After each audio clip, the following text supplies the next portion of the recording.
그러니까 미래를 생각하고 살아야 합니까? 미래 중심으로 살아야 합니까? 라고 말씀드린다면 2년 후 중심으로 살지 마세요. 3년 후 중심으로 살아봐 소용없어요. 그때 되면은 또 쫓겨요. 10년 후 중심으로 살아봐야 또 한숨 나옵니다. 20년 후 중심으로 살아도 그나마 이 사람은 굉장히 지혜로운 사람이지만 역시 근본적인 미래관이 아니에요. 진짜 미래관은 뭐냐면 이게 제가 영상회사 운영하고 있다 보니까 이 직업병이에요. 뭐 이렇게 제대로 갖춰져야지 찍는 거가 습관이 돼가지고 그러니까 못 찍더라고. 그래서 다시당도 자꾸 딴 일 하다가 밀려가지고 자꾸 미루게 되더라고요. 그래서 그냥 마구잡이로 찍어도 보자 이렇게 생각했어요. 여러분 어떻게 생각하시는지 반응해서 댓글 달아주시면요. 뭐 이 정도 해도 괜찮다.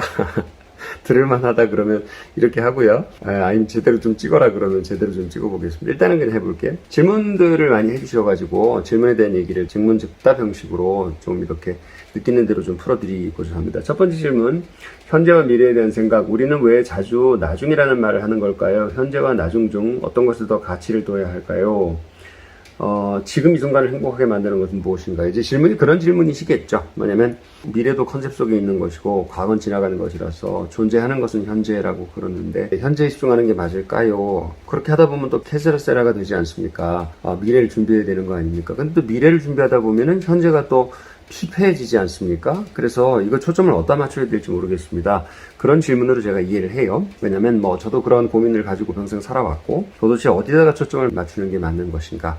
일단 이렇게 말씀드릴게요. 독수리가 한 개의 날개로 날아갈 수가 없듯이 미래를 바라보는 나, 그 다음에 과거를 해석하여 과거를 소유하는 나, 그 다음에 현재는 미래와 과거라고 하는 두 개의 날개 사이에 낀 우리의 몸통이고 사실은 그 몸통이 미래와 과거를 미래도 결정할 수 있고 과거도 컨트롤할 수가 있잖아요. 그러니까 예를 들어서 과거를 컨트롤할 수 있다는 건 뭐냐면 이런 거예요. 예를 들어서 내가 과거에 이런 일을 겪었는데 이런 실패를 겪었는데 아니면은 이렇게 좀 수치스러운 일을 당했는데 그 과거의 수치스러운 거를 말을 못하고 지내면서 마음속에 너무 깊게 상처였고 그걸 아무한테도 말하지 않았고 그거를 생각나면 피하려고 했으나 어느 날 저도 그런 거 있어요. 어느 날 저도 선배들한테 맞은, 그러니까 요즘 말로 말하면 학폭이지? 선배들한테 튄다고 가서 여러 명한테 맞은 적이 있거든요.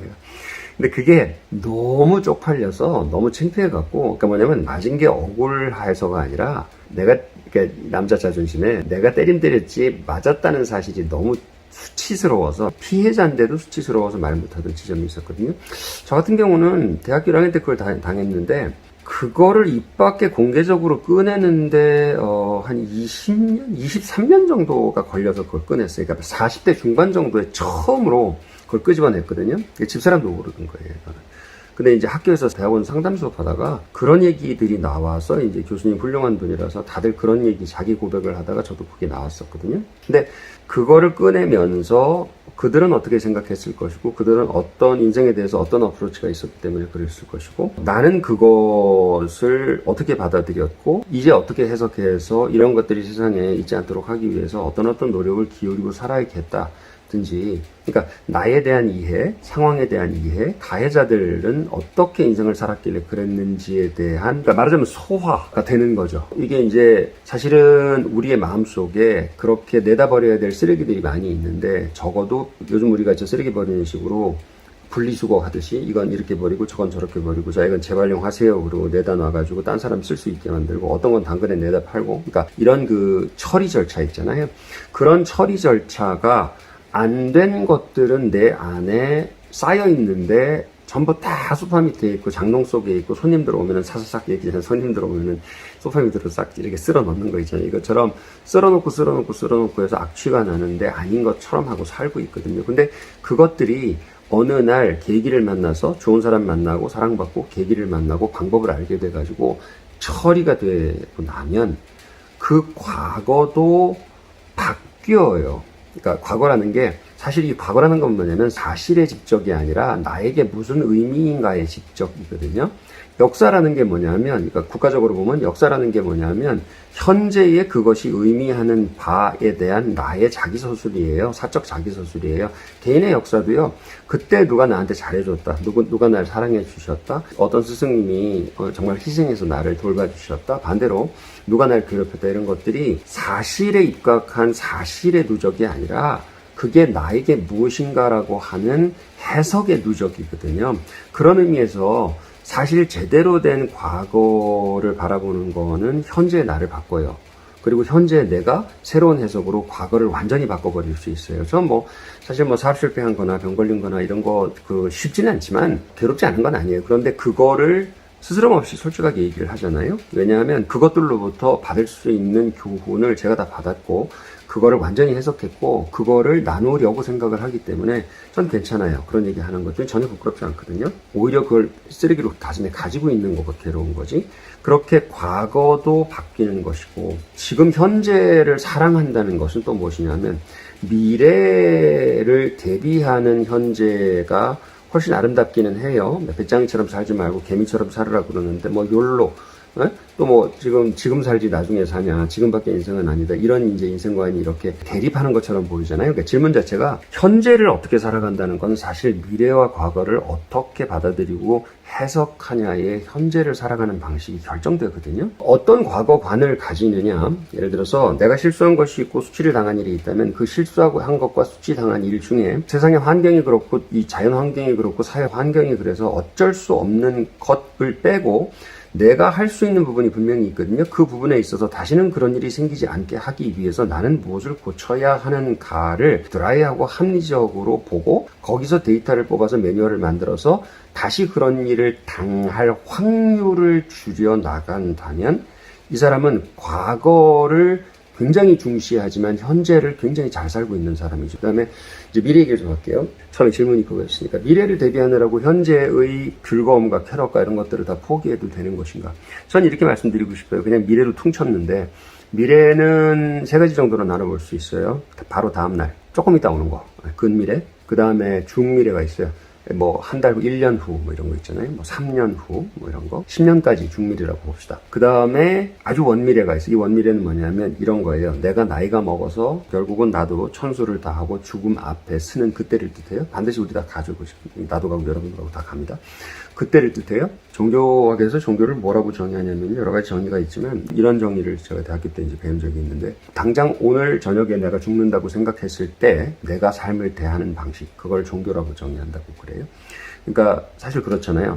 인간의 기본적인 머리의 디폴트 값은 영원히 살 것 같은 기분 속에서 살아요. 무슨 몇십 년 장기 적금을 들고 주택보험을 몇십 년을 갚고 나의 노후는 어떻게 할 것이며 30대부터 노후를 준비해라. 근데 30대에 사실 노후까지 사시는 분들이 100% 살지 않거든요. 중간에 인구가 많이 손실이 돼요. 그러니까 누가 알아 어떻게 될지. 그럼에도 불구하고 그런 얘기들을 그렇게 아무렇지도 않게 다 그냥 당연하게 하는 건 뭐냐면 전부 다 영원히 산다는 전제하에 그렇게 말하는 거잖아요. 근데 사실 아니거든요. 반드시 오거든요. 여러분 그러실 것 같잖아요. 지금 젊으셨다면. 어릴 때 안 그랬어요? 저기 삼촌 나이 되면 어른이라고 생각했어요. 근데 삼촌 나이가 20살이 돼보니까 완전 쌩 애기야.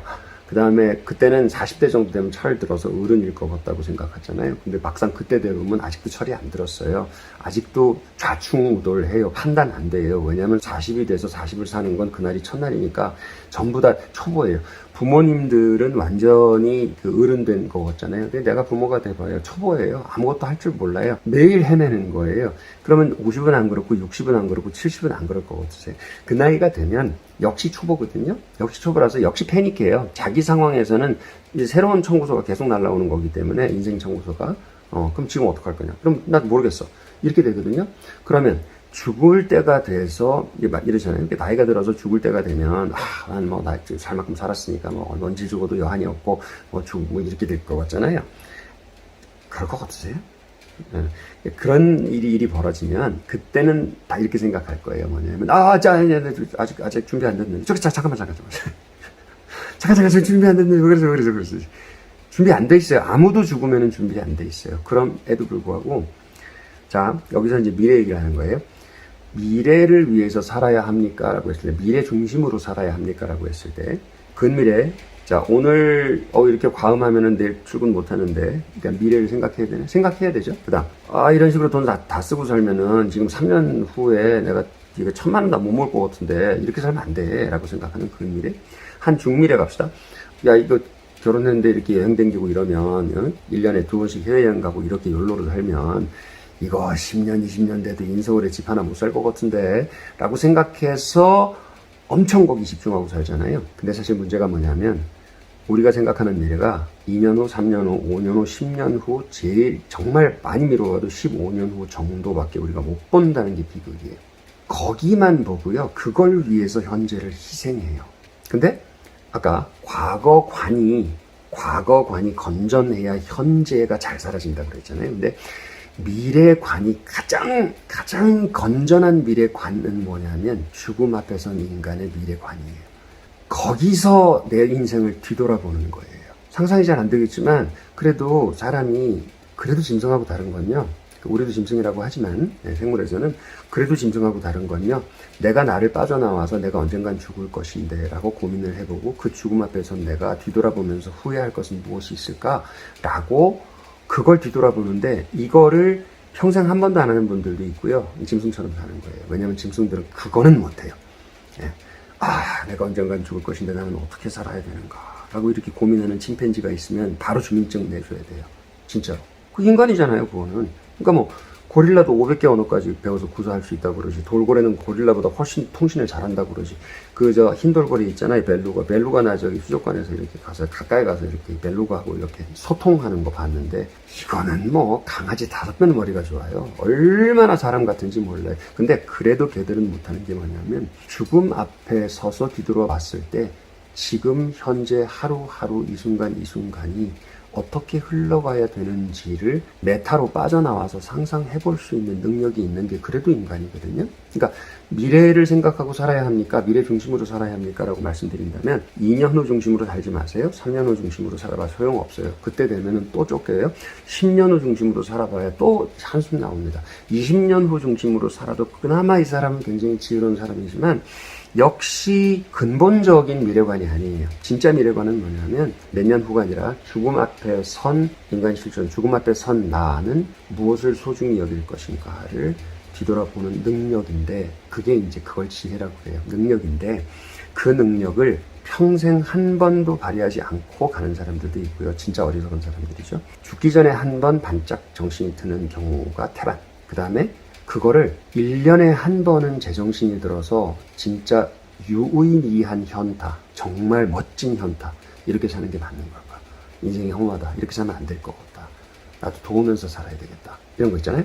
그게 1년에 한 번 오는 사람들 평균적인 양심인데 근데 더 유능한 사람도 있어요. 더 미래지향적으로 현재를 지혜롭게 사는 유능한 사람이 있어요. 그건 누구냐? 한 달에 한 번 정도는 그런 사람들. 한 달에 하루 이틀은 빼서 조용하게 메타로 빠져서 이렇게 사는 게 맞는 건가? 뭐가 소중한 건가? 나를 소중히 여기는 분들을 더 챙겨야 되겠다. 더 감사해야 되겠다. 일상에 감사한 것들 아파 보면 알잖아요. 근데 저기 장염 걸려보세요. 그 음식 먹을 수 있는 게 얼마나 감사해요. 네, 저 코로나 걸려가지고 한 달 동안 장염 10kg 빠졌는데 그때는 진짜 흰죽만 한 달을 먹었는데 와 무슨 저기 스시도 먹고 싶고 찌개도 먹고 싶고 그런 그 일상의 행복이 먹는 행복이 없는 거예요. 그래서 그때가 되면 그런 걸 겪고 나면은 이 일상이라는 게 얼마나 그러니까 아침에 잠잘 자고 일어났을 때 조건 없이 행복하잖아요. 누가 아침에 잠잘 자고 일어난 거 가지고 서로 비교하고 그래요. 잠잘 잔 정도 너는 98점 난 95점 아우 속상한데 내가 1등 해야 되는데 그런 생각 안 하잖아요. 화장실 가서 시원한 정도 이거 갖고도 비교하지 않잖아요. 그러니까 원래 그런 비교가 없어도 행복할 수 제 말 믿으세요. 행복할 수 있는 능력이 원래 탑재되어 있는 게 인간이에요.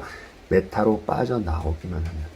그러면 더 행복한 사람은 누굴까요? 더 미래지향적인 사람은 누굴까요? 죽음 앞에 선 나. 그럴 때 무엇이 스티브 잡스가 그랬잖아요. 췌장암 걸리고 나서 인생에 정말 무엇이 소중하고 무엇이 소중하지 않은지를 내가 알게 됐다. 그렇게 얘기하잖아요. 췌장암 걸리고 나서. 근데 그거를 만약 그 양반이 한 달마다 그렇게 할 수 있었으면 훨씬 더 멋있는 거는 일주일에 한 번씩 그럴 수 있으면 진짜 멋있는 사람이죠. 그렇지 않나요? 그런 루틴이 있는 거. 일주일에 한 번은 지켜. 그날은 막 빠져나오는 날로 지켜.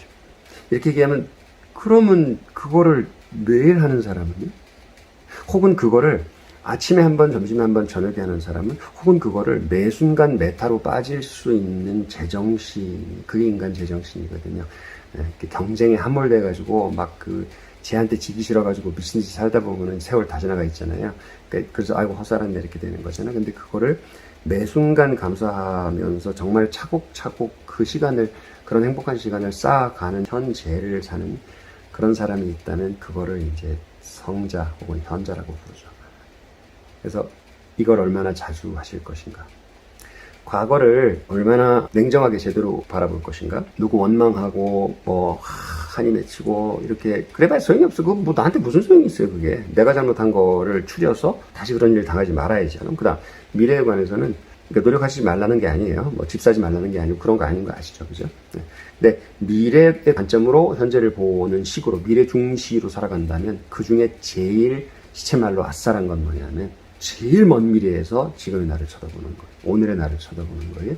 그렇게 쳐다볼 때에 처음에 말씀드린 것처럼 오른쪽 날개, 왼쪽 날개가 과거의 날개와 미래의 날개가 동시에 작동해서 그 가운데 있는 현재라는 몸통이 정말 높이 날아오르는 그런 독수리 같은 현재를 살 수 있다. 저는 그렇게 말씀을 드리고 싶습니다. 물어본 대로, 질문한 대로 대답 못해서 죄송합니다. 하지만 이게 제가 드리고 싶은 말씀이었습니다.